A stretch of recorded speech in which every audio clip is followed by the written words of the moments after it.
he's still suffering from panic attacks.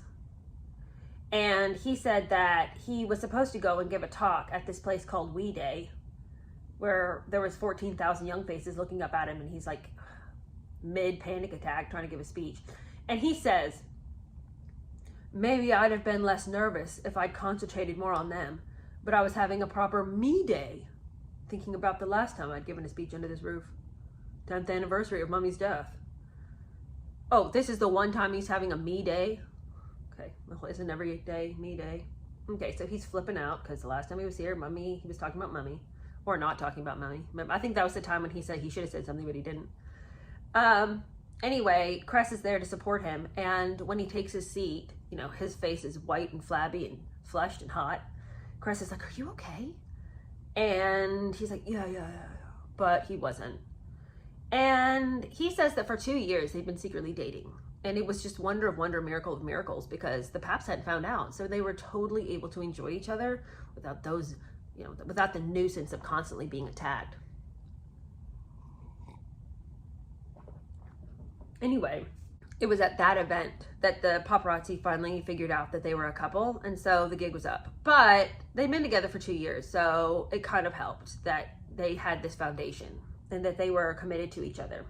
And he goes on to tell us that she was really unique when it came to the women that he had dated, because she was the first one, the only one, to ask him about Mummy.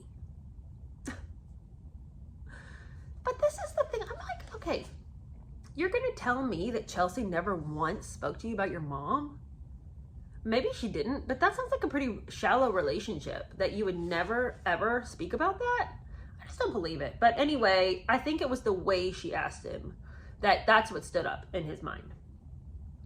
He says that when they had been on a skiing trip before, skiing meant a lot to them. It was sacred to them, symbolic, really. He said that one night when they were on the slopes, they're having a really fun time. They were at his cousin's chalet, and he says that it was at night.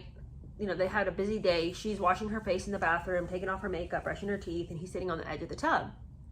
And it was in this perfection, this little intimate, cozy, normal evening, talking about nothing special, she took that opportunity to ask him about his mother. Unique, a girlfriend asking about my mother. But it was also the way she asked. Her tone was just the right blend of curiosity and compassion. The way she reacted to my answer was just right too. Surprised, concerned, no judgment. He says maybe it was all the factors coming together in this, you know, alchemy of physical fatigue and Swiss hospitality that made him suddenly tear up, and suddenly he was crying. And he remembers thinking, oh, I'm crying. What is this salty discharge? And him saying to her, this is the first time and Cressida leaning forward saying, what do you mean, first time? This is the first time I've been able to cry about my mom since the burial. Anyway, he wiped her eyes, and she was the first person to help him come across that barrier. First time he could unleash the tears. And you just wonder now if he can ever stop crying. It's like one of those things where people like, don't cry. And then once they start crying, it's just like they're a new person and all they do is weep. The sad thing is that here they'd had this beautiful time on the ski trip. And so when he, later on in the relationship, when they tried to relive this special moment, skiing, because, you know, clearly that was something, there was something about skiing that really helped them as a couple. When he went with her, lo and behold, on this next trip, he found out that he actually didn't like her at all.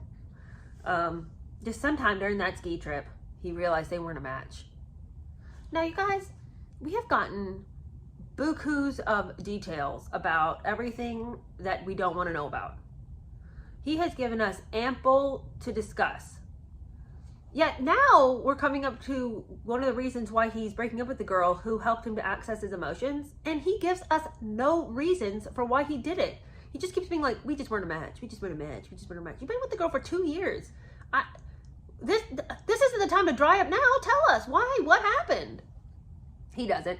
He just says that, you know, it just wasn't meant to be. And when the trip was over, he called one of his friends and was like, you know what? I hate that girl.